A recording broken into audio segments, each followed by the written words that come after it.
What's up, everybody? In today's video, we're going to be looking at the Chicago Bears 2024 schedule, a way too early prediction for the season record.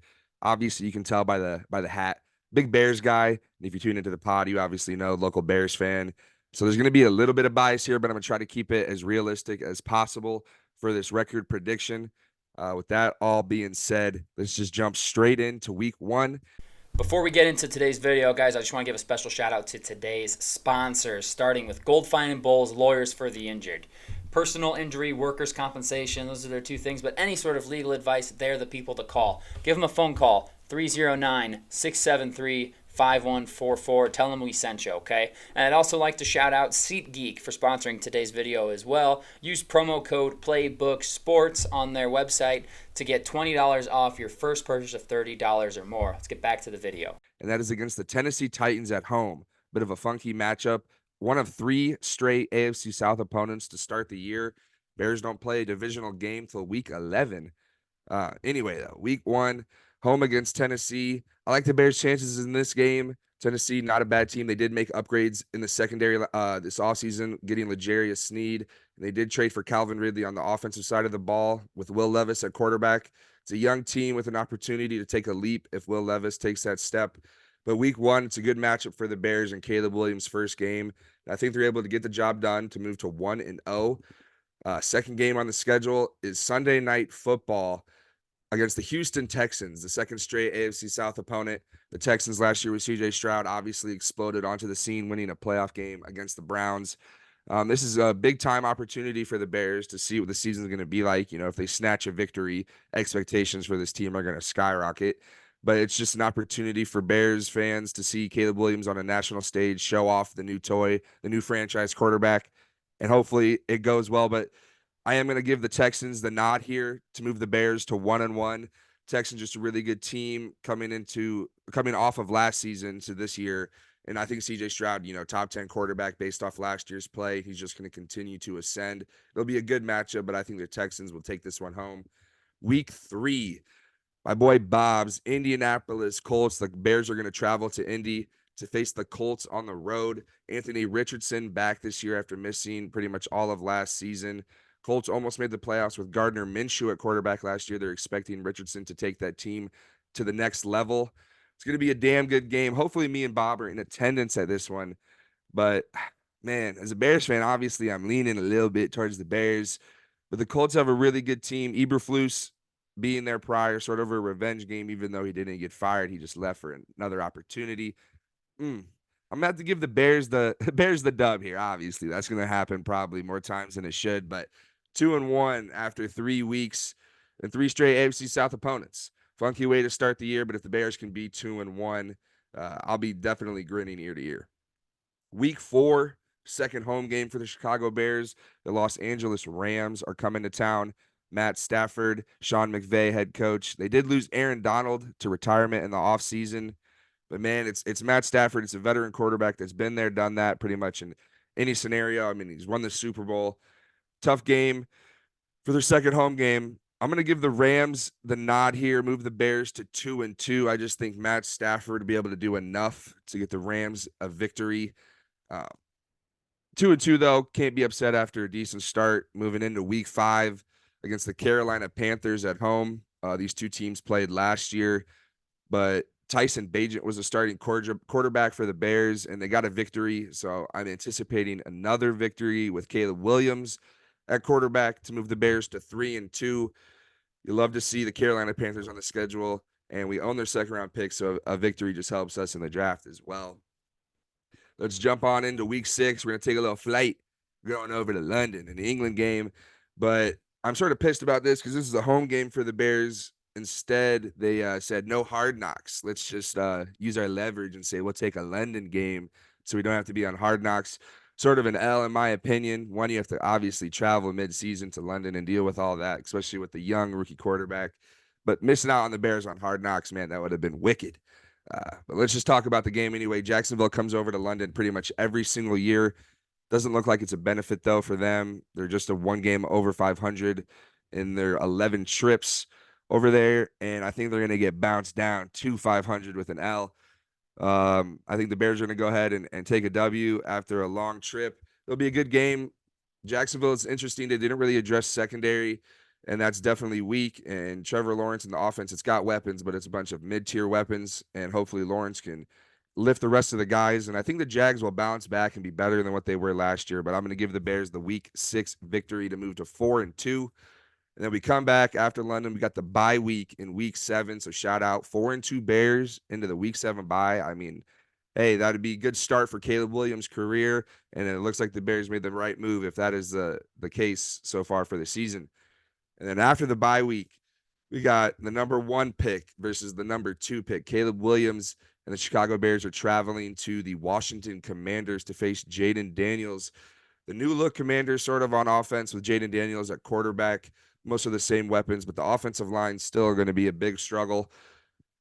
I'm going to give the Bears the victory here to move them to 5-2. Obviously, man, this would just be extremely great for Bears fans to see a 5-2 start with Caleb Williams. But getting the Commanders off of the bye, I really like the Bears' chances after having beating them last year.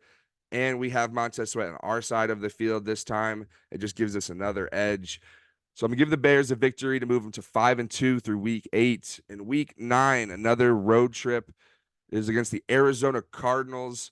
Last year, these two teams played. Kyler Murray was healthy, and the Bears were able to get a victory. So I'm going to anticipate a similar outcome this season to move the Bears to 6-2. And at this point, I'm showing up to the podcast shirtless. We got a bunch of people tuned in looking at that.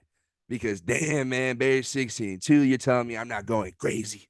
I'm going crazy. Caleb Williams is dominating. I mean, we're feasting, man. Right? I mean, hopefully. 6-2 though through Week 9. Now we got a little 3-game homestand after Week 9. Week 10 is against the New England Patriots and Drake May, the 3rd overall pick. Number 1 versus number 3.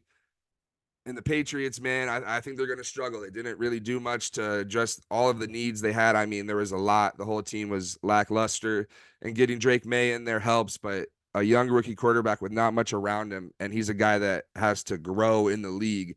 It might not be pretty this year for New England. So guess what?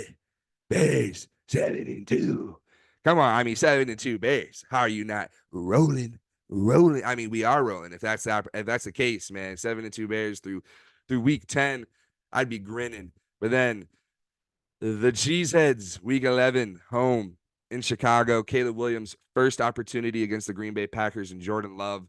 Last year, the Packers really turned it on late, and Jordan Love looked damn good. I mean, they went into the playoffs, really choked against the 49ers after beating the Dallas Cowboys. So this Packers team, they're on the rise, and it pisses me off because I thought maybe for a second they were on the fall, but no. No, they're not. And I can't lie. It breaks my heart to say I think they're going to get a victory in Chicago for Caleb Williams to start 0-1 like many of his predecessors at quarterback. Tough. But the Green Bay is just too good of a team. They address defense pretty much only in the draft, which was a smart thing to do because their offense is just going to continue to grow with Love at quarterback, all the young weapons around him. Josh Jacobs at addition at running back instead of Aaron Jones. Not really losing much there.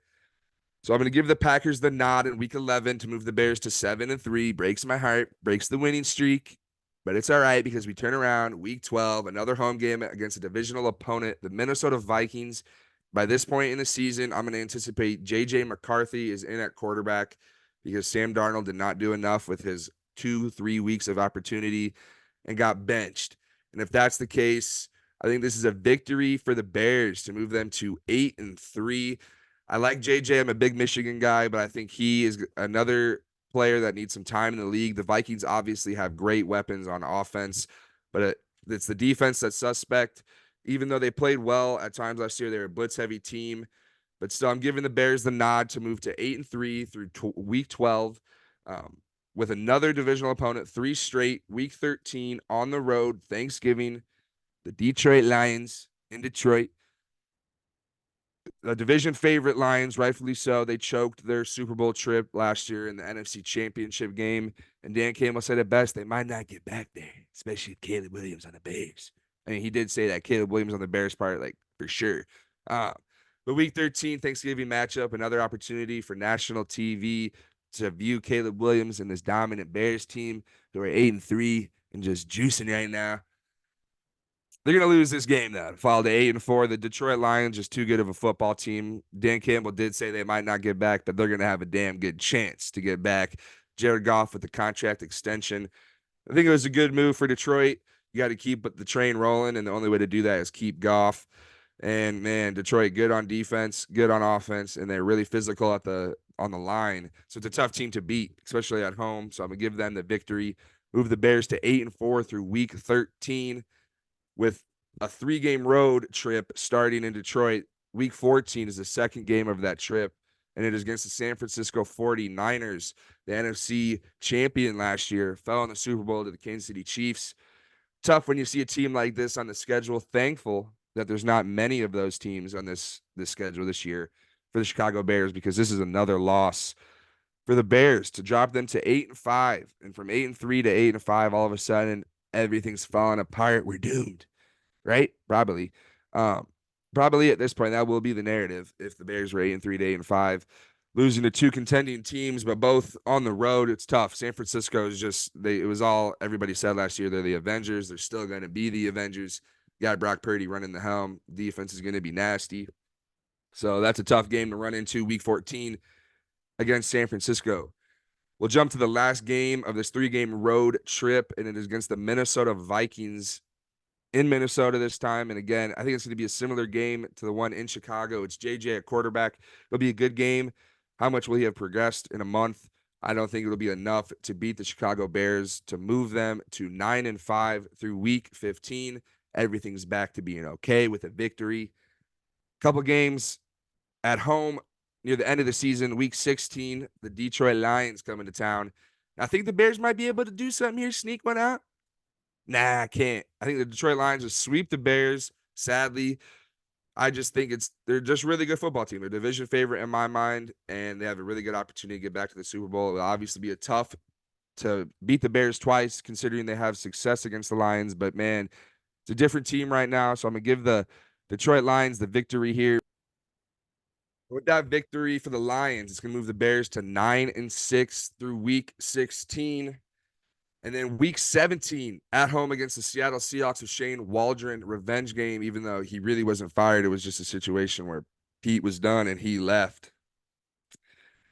But it doesn't matter because it is a revenge game, and the Chicago Bears are going to go crazy on the Seattle Seahawks at home.